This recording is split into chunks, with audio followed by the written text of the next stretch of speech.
Hello mga kabayan, ito po ang inyong Jun-Jun at samahan nyo akong mag-react sa video na to. So ang video na papanoorin natin ay tungkol po, true story daw to, ayon doon sa video, no? Sa mga divers na nagtatrabaho sa isang oil pipeline. Okay?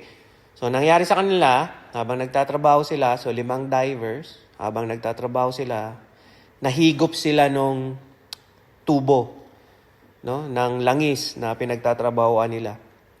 So matindi po ang nangyari sa kanila, no, na yung nga po nung napanood ko to, parang relate tayo sa pagiging isang trabahador, no? So mapapaisip ka pag napanood mo tong video na to na gaano ka ba kahalaga sa pinagtatrabahuan mo, no? So yun yung parang dito parang leksyon dito sa video na to. So gaano ba kahalaga ang buhay mo, ang performance mo, ang ginagawa mo, gaano ba kahalaga yan sa trabaho mo.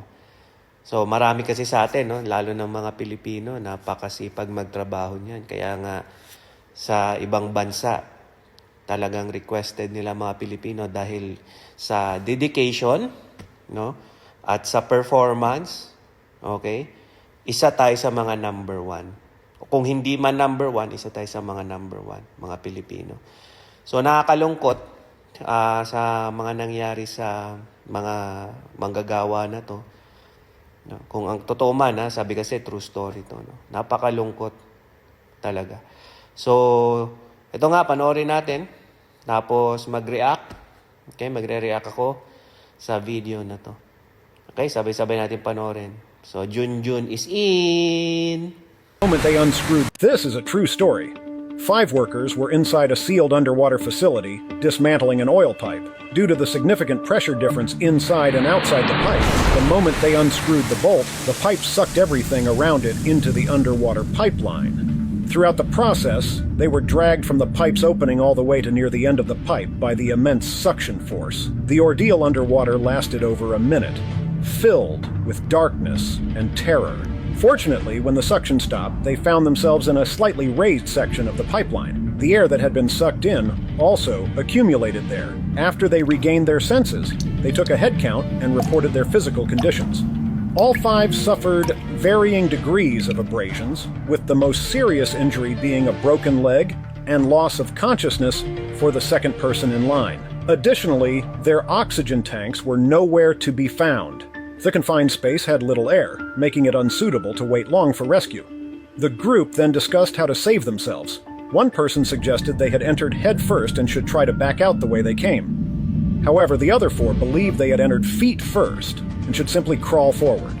The majority decision prevailed, and in the dark space, they lined up like a centipede and crawled forward, ensuring no one got lost and helping push along their injured companion. As they advanced, they found 2 oxygen tanks that had also been sucked into the pipeline during the operation. The bad news was that the pipeline ahead was filled with water, and they would have to submerge to continue crawling, but they only had 2 oxygen tanks. Worse yet, the length of the underwater pipeline was unknown, and once submerged, there was almost no turning back. Another challenge was that the injured companion could barely crawl on land, let alone underwater. Since he was the second in line, the others couldn't get past him to move forward. Chris decided to go ahead alone with 1 oxygen tank, promising to seek help if he made it out. If he didn't make it a return, it would mean he had met with misfortune. The group agreed to Chris's plan. At this point, he was still unsure if he was heading in the right direction, but he pressed on with a heavy heart. Not long after, Chris found another raised section of the pipeline. This short section allowed him to remove his oxygen mask, take a brief rest, and continue. However, this time, when he submerged, he was filled with true despair. He had been struggling for what seemed like an eternity, and his body was exhausted. To make matters worse, based on his years of diving experience, Chris realized his oxygen supply was running out. His fatigued body tempted him to give up, but just then he heard a metallic clink ahead. Reaching out, he was thrilled to discover another oxygen tank. He took a deep breath, quickly pushed his nearly empty tank back for the others, and without hesitation, placed the new oxygen tube in his mouth, ignoring the taste of oil, and continued forward. His body was on the verge of collapse, but the fresh oxygen gave him a glimmer of hope. After several more grueling minutes of crawling, he finally reached a corner. Chris felt both excited and scared, fearing this direction led to a dead end. It was a life or death moment. With all his remaining strength, Chris swam upwards. When he surfaced, he saw a beam of light. Although there was still an empty section of the pipe above, preventing him from fully getting out, he managed a faint smile. Chris shouted, and soon a colleague working on the ship above appeared. His colleague had come down to check after not hearing from the divers for a long time, and was just in time to hear Chris's cry for help. But the ordeal was far from over. After Chris was rescued, he informed the team about the situation in the pipeline and requested an immediate rescue operation. However, Chris was so weakened that he was taken straight to the ICU. To his dismay, when Chris woke up the next day, he learned that the oil company had not attempted a rescue. Their reason was that the 4 workers inside the pipeline could not have survived, as their oxygen tanks could only provide about an hour of air.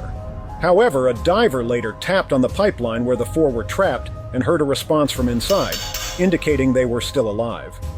Despite this, the company did nothing, citing a lack of suitable rescue conditions.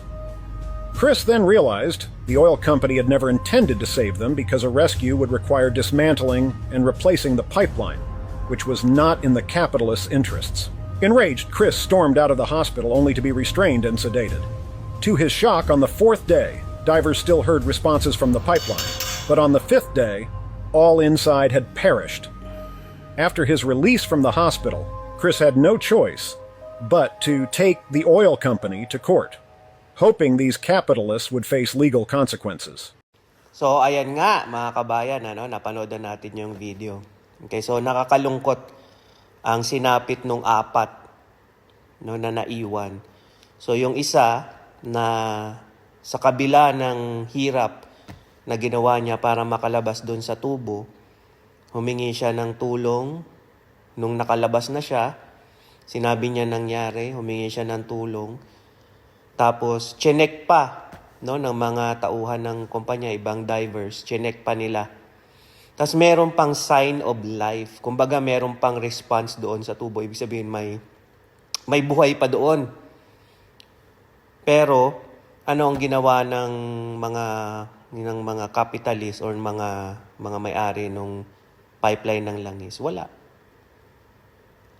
silang ginawa kasi mas inisip nila na mas mapapamahal sila kapag niligtas nila yung mga buhay ng mga tao. Mapapamahal sila kasi aayusin na naman yung tubo na binaon nila doon. So, nakakalungkot, mga kabayan. So, may mga ganyang kwento sa atin din sa Pilipinas na yung bagang nagsasakripisyo ka para sa trabaho mo, na binibigay mo yung lahat, pero bandang huli kahit pala buhay mo na ang nakataya. Minsan yung mga kompanya is mas iniisip pa nila yung gastos, no? Mas gastos na pagsagip sa buhay ng mga manggagawa. So mga kabayan, ako, leksyon na pagdating sa trabaho, alam ko kailangan magseryoso, pero i-balance din natin. Sana. So yan po mga kabayan, ang aking reaction. Jun-Jun is out.